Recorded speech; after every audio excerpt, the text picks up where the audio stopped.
Howdy, this is Big Juicy, and I'm here in Santa Barbara, California to dip into the hidden history of a condiment that could only come from the Valley of the Green Goddess.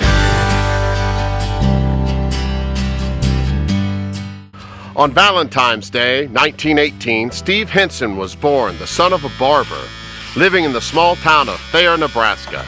At 19, he left the heartland, riding the rails and hitchhiking his way across the country until he settled down in California, where he got a job driving trucks in Hollywood for 25 cents an hour. By 1949, he was married to his sweetheart Gail and was a successful plumbing contractor near Anchorage, Alaska. Alaska wasn't a state yet, but after World War II, the U.S. military started pouring a bunch of money into the territory as part of a defense strategy. Part of Henson's job was cooking for his men.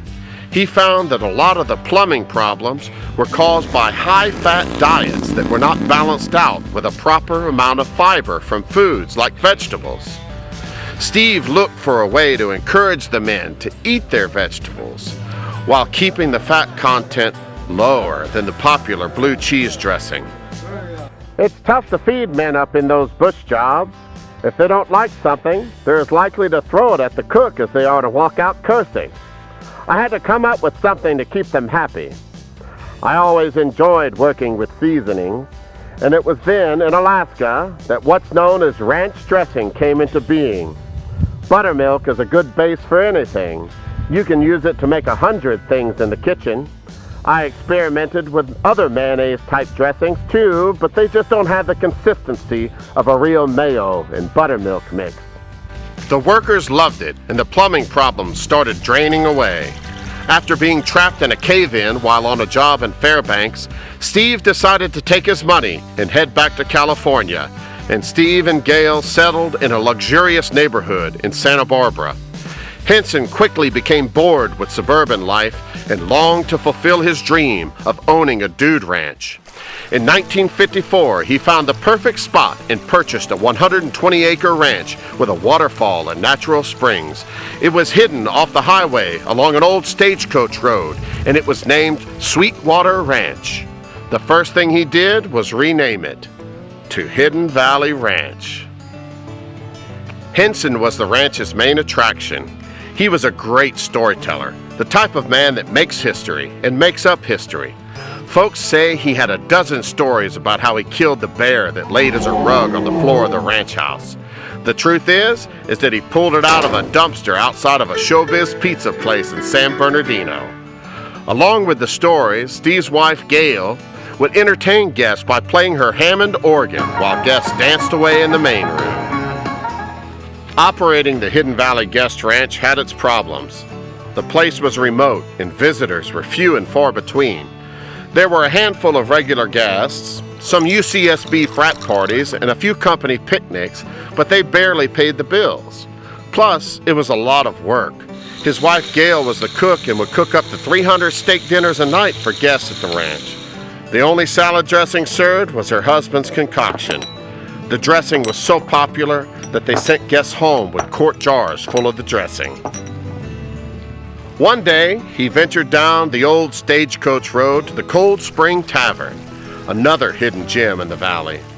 Audrey Ovington remembers the day Steve Henson showed up.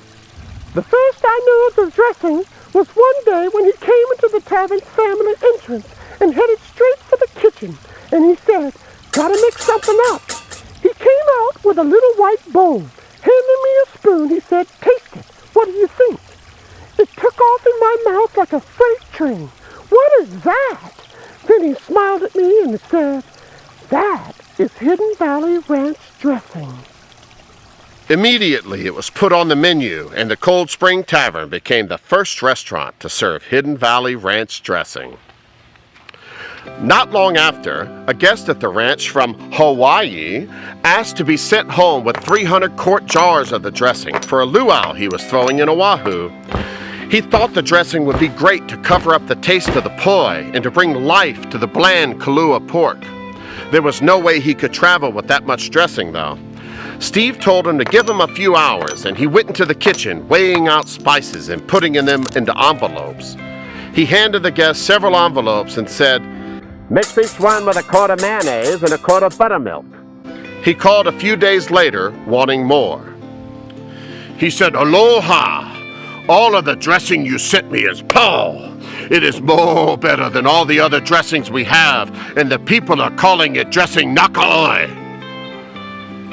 Steve told him he would send more. The guests shouted, "Hanaho!" and mahalo. He would go on to open the Cooper Ranch in Oahu, and he would serve ranch dressing from Steve's mix. Audrey Ovington, on her first trip to the Hidden Valley, saw that Henson's mail-order dressing business was taking off. "Hey Audrey, this is a package of my ranch dressing. It sells for 75 cents. When mixed with a pint of mayonnaise and a pint of buttermilk, it'll make a quarter's dressing." He started off packaging it himself. Then he had 2 helpers set up on card tables in the kitchen. Then 4, 6, 8, and then 10. By the time he had a dozen workers, the operation took up the whole first floor on the main house at Hidden Valley. He created a logo with a dancing cowboy standing next to a wooden fence. This was to pay homage to the dance parties at the guest ranch, with Gail playing the Hammond organ. Henson still had some lingering doubts about the commercial success of his product. He decided to test market the packages at Kelly's Corner, a popular market along State Street in Santa Barbara. The grocery would be the first grocery to sell his dressing mix. The owner, Lloyd Kelly, reluctantly agreed to sell 48 packages of the ranch dressing mix. They sold so fast that he thought his employees were playing a joke on him. He ordered a gross, and they were gone in 2 days, all without advertising. Henson needed to upgrade his operation. The delivery trucks needed to ship his product had trouble making it up the long and narrow Stagecoach Road. As demand grew, he contracted Griffith Laboratories in Hayward, California to blend the mixture. It was then shipped in 65-ton trucks to Los Angeles, where it was bagged in aluminum-lined bags on machines that churned out 35,000 packages every shift. During an Independence Day celebration at the ranch, a guest who overserved himself fell and fractured his skull outside of his guest cottage. He died later the next day. The ranch was becoming more trouble than it was worth, and the dressing business was the only real cash cow, well, the only animal at all on the ranch. The Hensons sold the ranch and focused solely on the dressing business. Their decision paid off. By the early 70s, the business was distributing to 24 states and Texas. They were also blazing a new trail in the fried appetizer industry.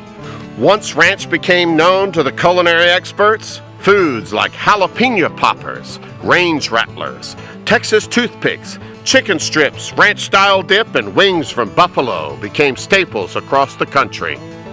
Henson's success attracted the attention of the Clorox Corporation, and they purchased the company in October of 1972 for $8.7 million. Soon after, there was a storm of litigations known as the Ranch Wars. Companies were fighting for the right to use the term ranch in food products. In one of the landmark cases, Wapples Platter, Fort Worth maker of ranch-style beans, sued Hidden Valley for the use of the term ranch for a food product. The case was argued in the federal courthouse in Fort Worth. The judge ruled in favor of Wapples Platter, but said Hidden Valley could continue to use the ranch name. Clorox went on to develop a shelf-stable, bottled ranch dressing in 1983 that barely resembled the original but quickly took over the market. People just liked the convenience. Eventually, the dancing cowboy on the label became older and settled down on the ranch. Then he disappeared altogether. I like to think that he's buried somewhere in the hills of Hidden Valley. So the next time you're trying to get your family to eat their vegetables, put aside the bottle and grab an envelope of Hidden Valley Ranch Mix. Whisk in some buttermilk and mayonnaise and show them what paradise tastes like. I'm Big Juicy, and this has been Big Juicy Tidbit number 17. Please subscribe to my channel to receive updates when new videos are posted. Also, visit my website at bigjuicytidbits.com to see additional content for each video. Remember, some people make history and some people make up history. Until next time, keep it juicy.